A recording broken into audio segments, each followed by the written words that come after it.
And we are live from an undisclosed location deep in the American heartland, from the heartland of the country to your heart, hopefully. I'm Jeffrey Daugherty, the Christian whistleblower, your happy contrarian, coming to you from Kansas, the land of Oz. I'm the new wizard from Oz. We're leading you not to the Emerald City, but to the city of enlightenment. And here there's no curtains. Come on in, cousins. See how the magic is done. We're here to give you information to help you unindoctrinate yourself. Red leader, check. Yellow leader, check. Engage. Here we go, ladies and gentlemen. Great to see all of you here. Tracy Geo Hawk, Dan and Kate Adkison, Chase Corrington. It was my pleasure to meet Chase. Chase gifted me with a nice painting that's now gracing the wall here in the NCK Christian Whistleblower studio. Nice to see you, Chase. Glad you got your book. And Robert, USN vet, third generation, constantly watching. Jess Roth, Lisa Love Schubel, and it just jumped on me. She said it. Invincibly ignorant. That sounds like I've got a challenge on my hands. Lisa Gallant B, Richard Solomon, Tracy Roberts, Seal Blue, and many others filing in even as we speak. We like to joke that we're under the radar, but always over the top. And tonight, that'll be no different. I want to talk to you about the subject of Apostle Paul, Antichrist. May the force be with me. Thank you. Apostle Paul, Antichrist. It was about 4 years ago that I wrote the book that started a genre, the anti-Paul, the is Paul a false apostle movement. We were fortunate enough to have George Norrie do the forward of the book. I'm fortunate enough to be able to debut it on Coast to Coast AM. And the rest, as they say, is history. And there's a lot of people that have jumped on the bandwagon. The more the merrier. More people talking about Paul being a false apostle. More people pointing out the differences between Paulianity and but now there's Paulianity, there's Christianity, and then there's the message of the anointed, right? So deeper down the rabbit hole we go. And I want to take you through the basics, because every now and then, I think when I put this out, I had less than 1,000 subscribers. Now we've got a couple more. So it's interesting. When I put this book out, we had maybe 1,000 subscribers. This month, we lost 1,000 because somebody got mad at me. But of course, we gained them right back. But it's kind of like you're treading water. But that's okay, because the right people are the right people. And sometimes you have to go through a sifting and a shaking to get to your firm foundation. Hello to Juvenali in Nebraska. George Norrie was seen in the cloning center. I don't know about that. B brought that in. Yes, Chase, I do like the painting. KC says hello from SoCal. Speaking of SoCal, I should be there, not this weekend, but next weekend, for the Contact in the Desert in the company of Jay Campbell and Robert Stanley. Constantly watching. Thomas Jefferson knew Paul was bulldung. Yes, he did. Thomas Jefferson was the first one really to bring it out. People said I'm a reincarnation of Thomas Jefferson. I don't know about that. But there you go, ladies and gentlemen. So let's talk about the Apostle Paul. Hello, Bobby Scott in Tennessee. Let's talk about the Apostle Paul. And one thing that has to be said, and I think it's we're going to go through the Apostle Paul Antichrist fact sheet. Paul was called an apostle 150 times in Scripture. 149 of those times he called himself an apostle.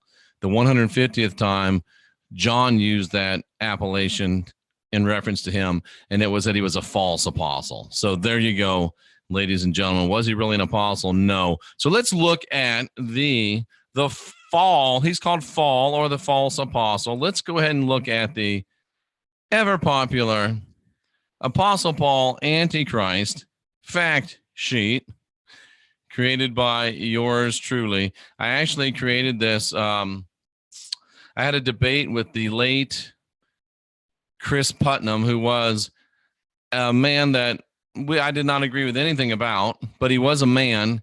He would stand and he would debate with me mano a mano, and I take off my hat to him. And in the memory of Chris Putnam, we'll dedicate this show to Chris Putnam, the last of the real Christian apologists, the last of the real Christian apologists. He had an untimely death. I don't know if there is a timely death, but he was a young man and he died, and now there's just a bunch of pretenders left. He was the last real one. So anyway, Apostle Paul, Antichrist fact sheet. Saul of Tarsus, the self-appointed Apostle Paul, was an imposter who co-opted the original message and twisted it into a control matrix based on guilt and fear. You can tell these are 4 years old because I liked Chris when I was a Bible basher. At least he was a man. I'll say that about Chris Putnam.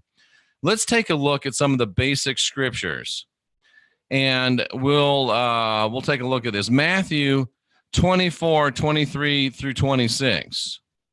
And of course, this is where we might as well pull that up, huh? We might as well pull that up. Let's go to Bible Hub, and we'll pull the scriptures up and the what is this? The Apostle Paul Antichrist fact sheet. We'll have both over here, and we'll go back and forth between the two. Okay, yeah, we'll do it just like this. So let's do this. Let's make a little adjustment on the fly. Tantalizing live radio. I almost said titillating. That probably wouldn't have been appropriate, but it is pretty titillating just the same. That's not really a bad word. We just think it's a bad word. Come on, man. Sorry, guys. Didn't plan to do this, as I'd have been better prepared. Okay, here we go. So let's go ahead and look at Matthew. What did it say? It said in Matthew 24, 23 through 26. So let's take a look at that. This is BibleHub.com. You just go down to Matthew. You just go over to 20. Matthew will come up. You just go over to chapter 24. And then once you're there, if you hit a Bible version, it'll come up just a whole page, and we can go to verses 23 through 26. Then if any man will say to you, lo, here is Christ, or there, believe it not. For there'll be false Christs and false prophets who will show great signs and wonders, so much so that if it were possible, they would deceive the very elect. Behold, I've told you before, if they say he's in the desert, do not go forth. And what did Paul say? Paul said that he met Jesus where? Between Damascus and Antioch, on a road that is to this day, ladies and gentlemen, still desert. In Acts chapter 9, Paul says that he saw Jesus in the desert between Antioch and Damascus, Syria. So, boom. If somebody says they've seen him in the desert, don't believe them. So there you go. Boom. Number one, just a little primer. Matthew 7:15. Let's read that one. Matthew 7:15. We'll stay in Matthew. It's easy that way. Matthew 7. Matthew 7. Hit the King James Version. And we'll get to 15. Beware of false prophets, which come to you in sheep's clothing. Inwardly, they are ravening wolves. Inwardly, they are ravening wolves, ladies and gentlemen. Paul was a Benjamite. And in Romans 11:1, Paul boasted of being a Benjamite. Should we do it? Sure. Let's do it. Romans 11:1, Paul boasted of being a Benjamite. Romans 11. And we'll just go right here. I am of the seed of Abraham, of the tribe of Benjamin. So Paul boasted of being a Benjamite, didn't he? He boasted of being a Benjamite. In fact, he's the only person in the New Testament to be identified as a Benjamite, or from the tribe of Benjamin. And guess what Genesis 49:27 says about the tribe of Benjamin? Genesis 49:27. I don't know why I didn't plan to do it this way. This works out pretty nicely. Genesis 49:27.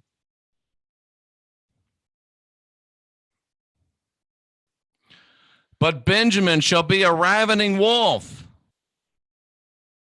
Beware of them that are in sheep's clothing, but inwardly they're ravening wolves. In the morning he'll devour the prey, walking to and fro in the earth, seeming who he can devour. And at night he'll divide the spoil. He'll eat you up, tear you down, steal your money. Benjamin is a ravening wolf. Do you think that the message was written in this way so that you wouldn't notice that he was a ravening wolf? The central character of the Christian mythos warned of ravening wolves in sheep's clothing. Romans 11:1, Paul's a Benjamite. Genesis 49 shows us that Benjamin is known as a ravening wolf. And the flag of the tribe of Benjamin, I'm not going to look this one up for you. If you Google that or use your favorite search engine, you'll find out that the symbol of the tribe of Benjamin is a wolf.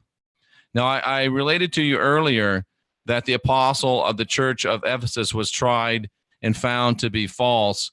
And if you notice in Revelation, it talks about these are to the messages to the 7 churches of Asia. There's only one church in Asia that Paul founded. It was the church, ladies and gentlemen, at Ephesus. And interestingly enough, the church at Ephesus put on trial them that say they're apostles and are not, and has found them liars. The only church listed in Revelation that Paul founded, and apostles found churches. That's who an apostle is, the founder of the church. He was found to be a liar and a false apostle. Can somebody say, boom, shaka laka? Come on, try. Can you say it?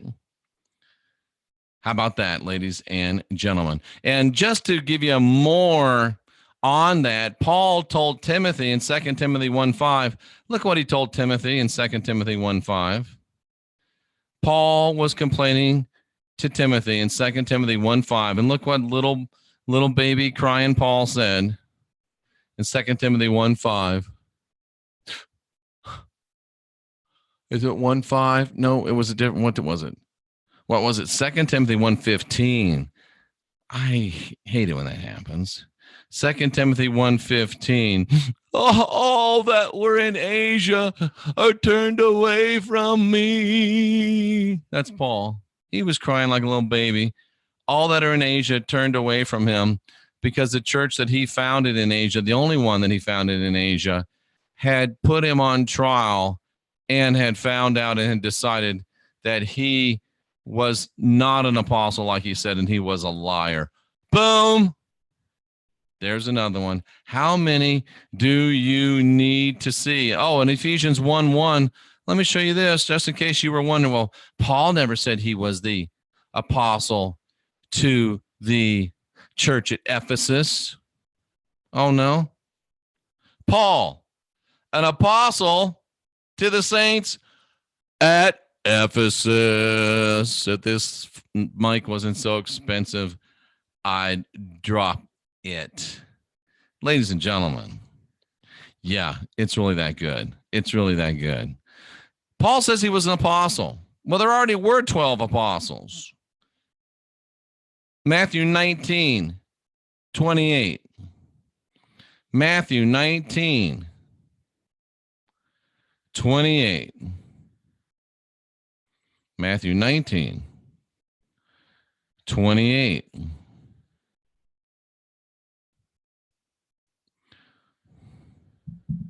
That's not the right scripture. It's supposed to be, I think, Acts 19:28.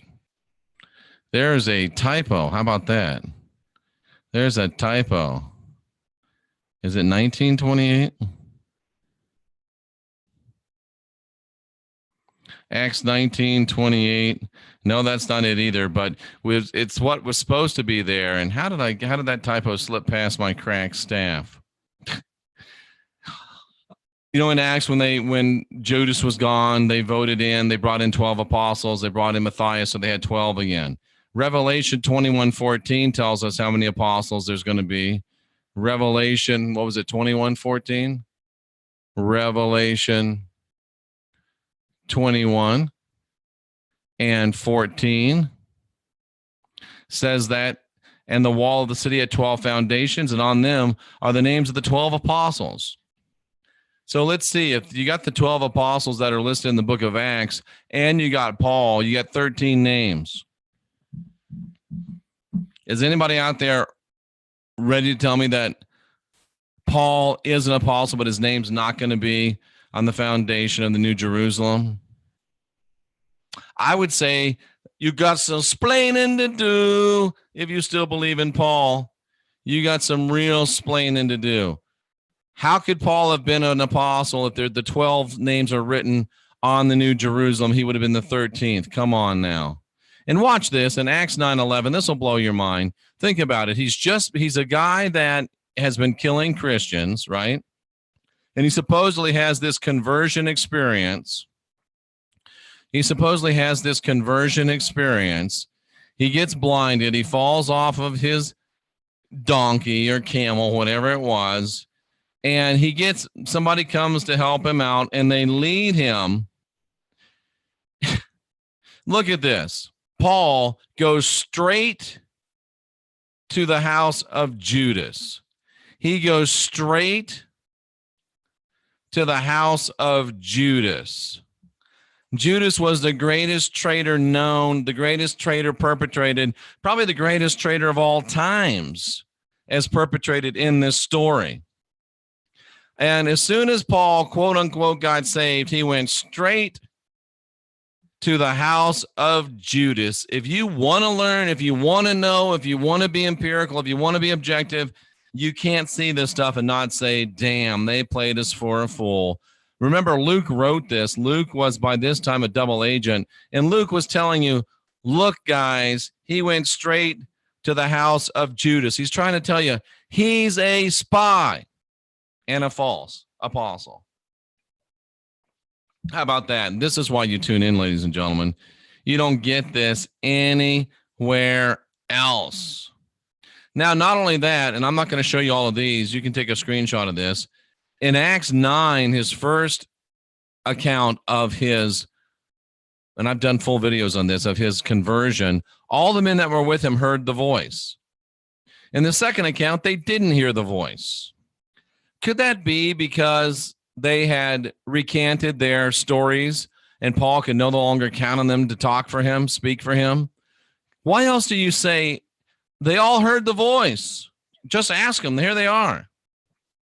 By the time of his second account, he decided, no, they didn't hear the voice. In his first account, Paul says the mission was announced to him by Ananias.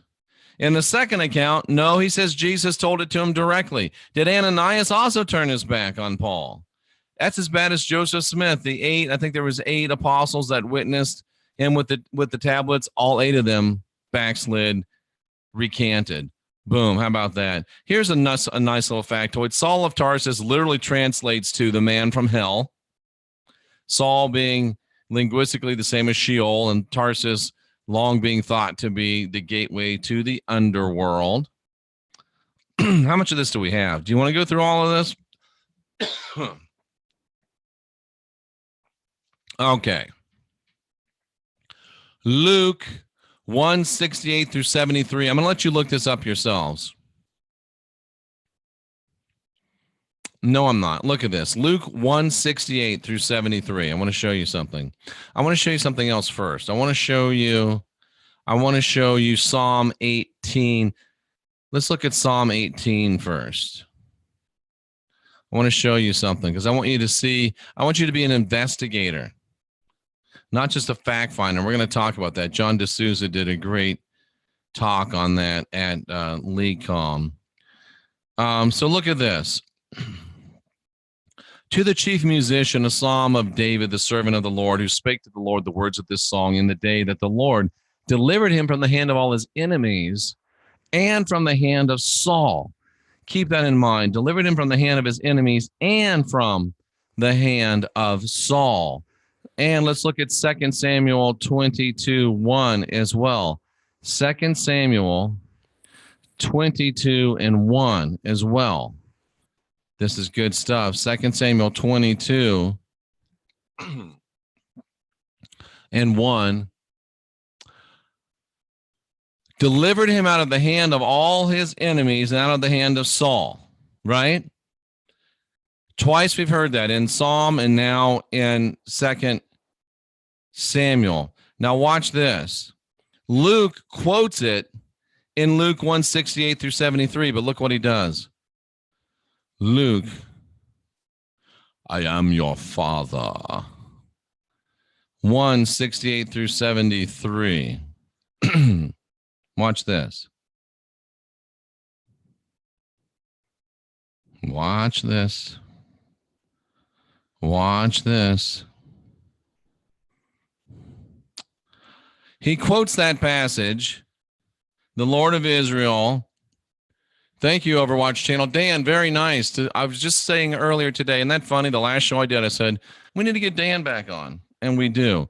So he delivered us from the hand of our enemies. We should be safe from our enemies and from the hand of them that hate us. A reference back to the Psalm, a reference back to 2 Samuel. But what name does he leave out? He leaves out the name of Saul. Knowing that the people that read this know the Psalms, knowing that the people that read this know 2 Samuel, knowing that he's quoting it, and knowing that he left out the name of Saul. Why did he leave out the name of Saul? Because he wanted to keep his head on his shoulders. He knew the Romans were going to read it. He knew Saul was a friend of Nero. He knew Saul was a relative to King Herod. He knew that Saul was next in line at one time to be a high priest, so he was very tight with Caiaphas. He knew that if he mentioned Saul by name, that it would never get published and he'd get his head chopped off. Or he'd understand intimately the business end of the Roman short sword. So he had to put this in here so those that have some eyes to see and some ears to hear would say, oh, he quoted that, but he left out Saul. Why did he leave out Saul? Oh, because Saul is our enemy. Saul's the one that hates us. After all, Saul's the one who's killing us. This is how you do study, ladies and gentlemen. This one's a little deep. I almost hesitate to show it to you, but since this is the smartest chat room on YouTube, I will take the chance. I will take the chance. Yes, Chase, I do. Watch this. Acts 20, 4 through 6. This is esoteric, cousins. This is deep, cousins. This is top shelf. Only those of you that are really smart and really objective and really empirical and really want to know will see this. The rest of you are going to scoff, but that's okay. I prefer you love me, but if you can't love me, please hate me because I can do something with that. Just don't be indifferent because I can't do anything with indifference. Acts 24 through 6. Can you guys read that? Oh, I'm not sharing it. Damn it. What's wrong with me? Acts 24 through 6. I'm going to let you read it yourself. Read Acts 24 through 6. Just read it. Acts 24 through 6. Okay. Jeff, it's kind of boring. Well, here's the deal on that, ladies and gentlemen. Here's the deal on that. At the time of this writing, there was a book that was the bestseller of the day. And it was called Pyrrhus, the Fool of Hope. And it was written by Plutarch.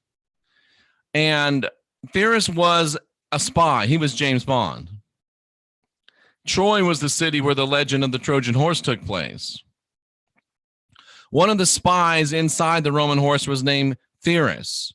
King James omits the name Pyrrhus, but the NIV, the NASB, the American Standard, and the Darby translations all have it. Let's see if indeed they do, because I think we can get alternate translations here. Let's go to Acts 20 and verse number 4. Let me see if I can just get this for you. Acts 20, verse number 4.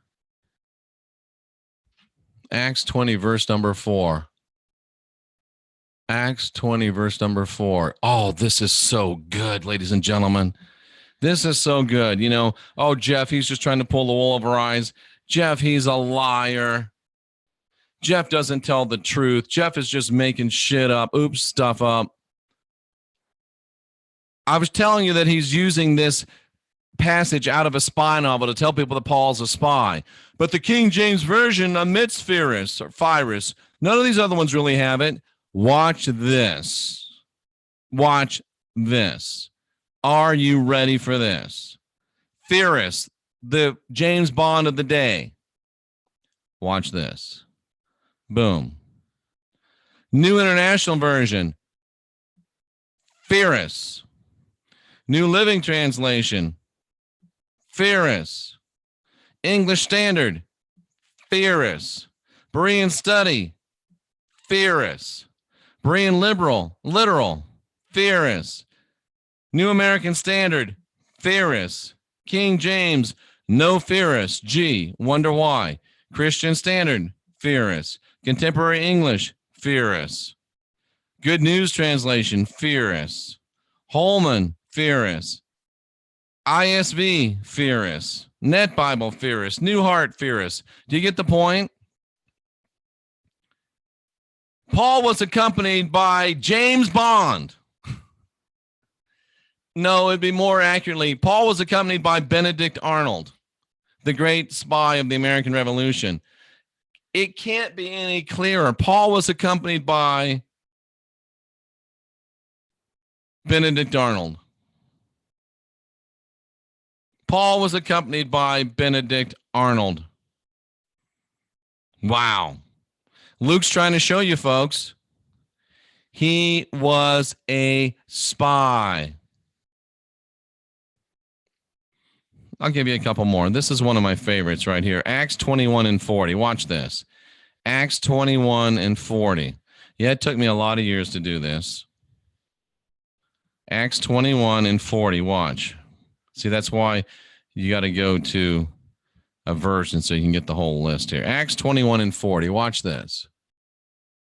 Acts 21 and 40. So here it is. Paul is preaching to a crowd.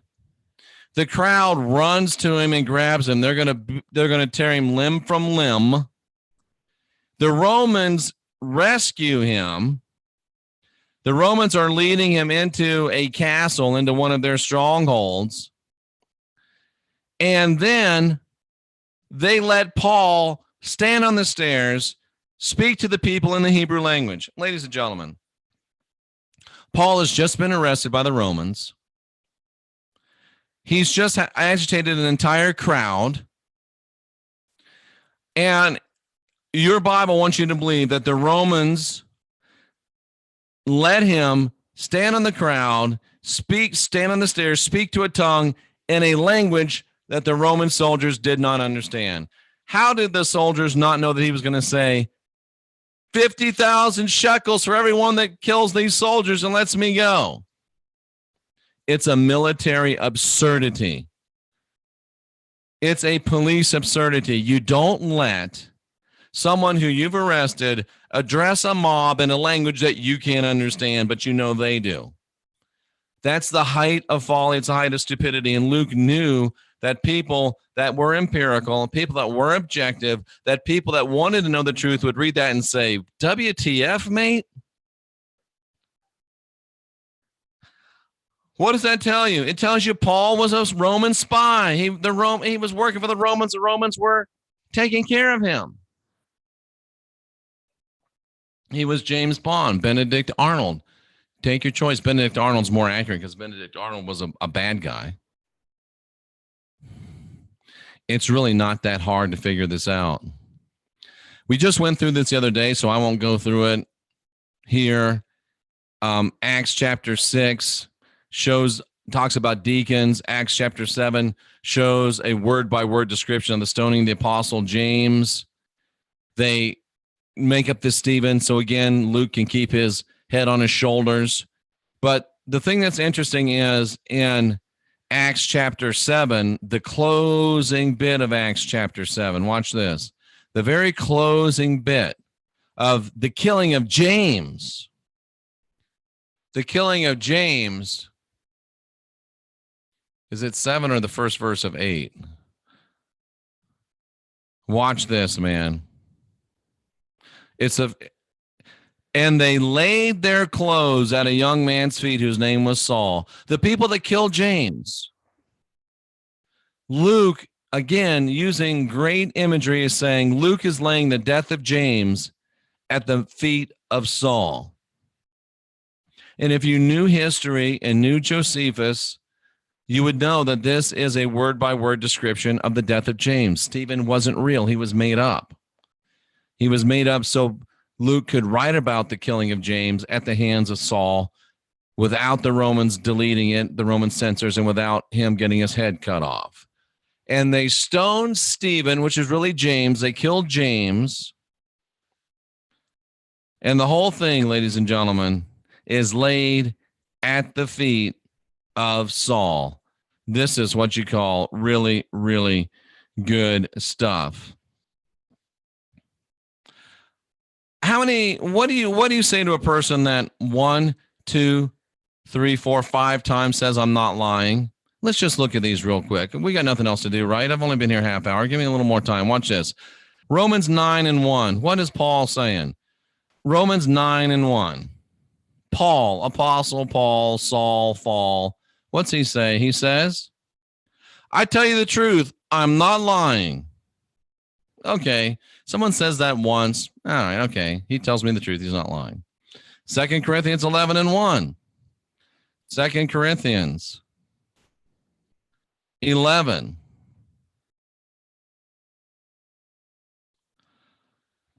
Second Corinthians 11. Is that another mistake? 2 Corinthians 11:31. 11:31. I couldn't believe I'd make 2 mistakes. I lie not. I'm not lying. That's twice Paul has written, I'm not lying.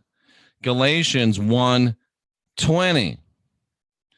Galatians 1:20. I'm not lying. What was that, 4 times? 1 Timothy 2:7. 1 Timothy 2. 1 Timothy 2:7.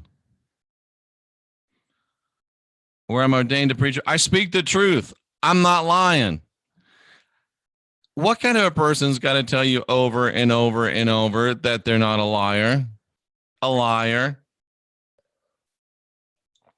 And then he turns around in Romans chapter 3, verse 7 and tells you what? Romans chapter 3, verse 7, what does he tell you?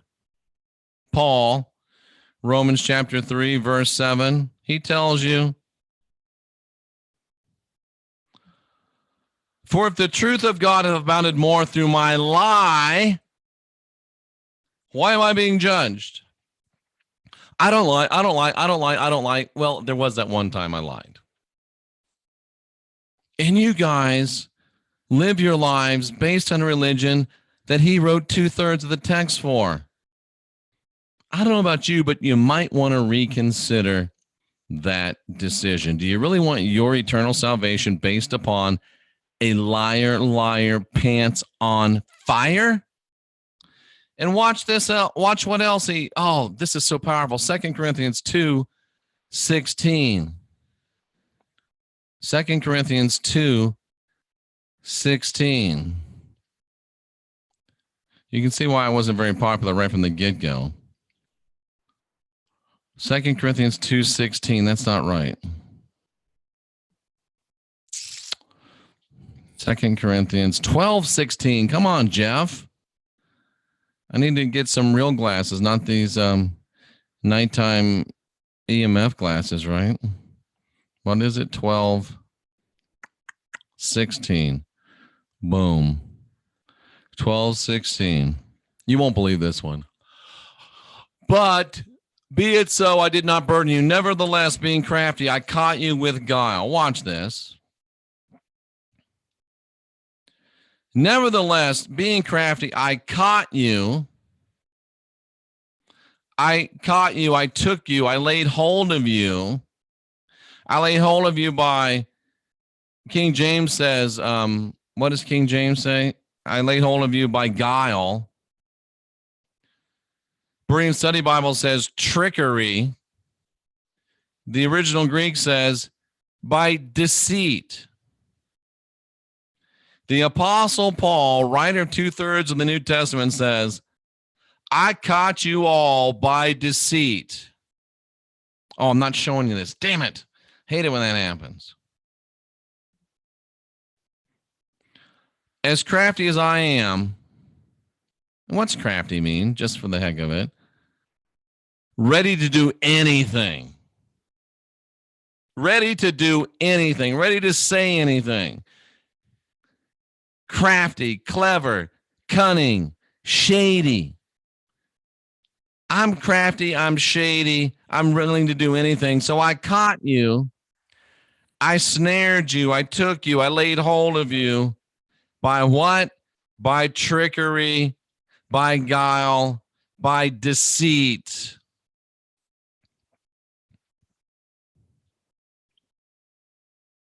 Yeah. Your friendly neighborhood Apostle Paul. Read Josephus, Antiquities, book number 20. Paul was in Rome as a valet de Nero as late as AD 66, and he served the next Caesar after that. Paul was able to transition from the Julian emperors to and the word just left my mind, Julian, and what's the other emperors called? Anyway, you know who they were. As late as 66 AD, when Rome was burning, in my book, Apostle of Antichrist, Paul was getting a happy ending from a masseuse, but I can't prove that. And you know, and we'll end with this because this is important. This is great stuff. The New Testament, we know when the books were written. You know it's Matthew, Mark, Luke, John, Acts, Romans, Corinthians. Here's the real order. James, 1st and 2nd Thessalonians, 1st and 2nd Corinthians, Galatians, Mark, Romans, 1st and 2nd Peter, Philemon, Colossians, Ephesians, Philippians, Luke, Acts, Jude, Matthew, 1st and 2nd Timothy, Titus, Hebrew, the Johns, and Revelation. Why is the New Testament scrambled? We're going to do a mini show on this. Because when it's written the way they have it now, Matthew, Mark, Luke, John, Jesus is a nice guy. We tell all about Jesus. Then Paul really comes in and gives us the real truth and doctrine. And then John finishes up scary revelation. That's what they want you to think happened. What really happened is the apostles, as noted here in bold, the apostles wrote saying Paul is false. Paul wrote back saying, nuh-uh. The apostles wrote and said, yes, you are false. Paul wrote back and said, nuh-uh. The apostles wrote and said, R2.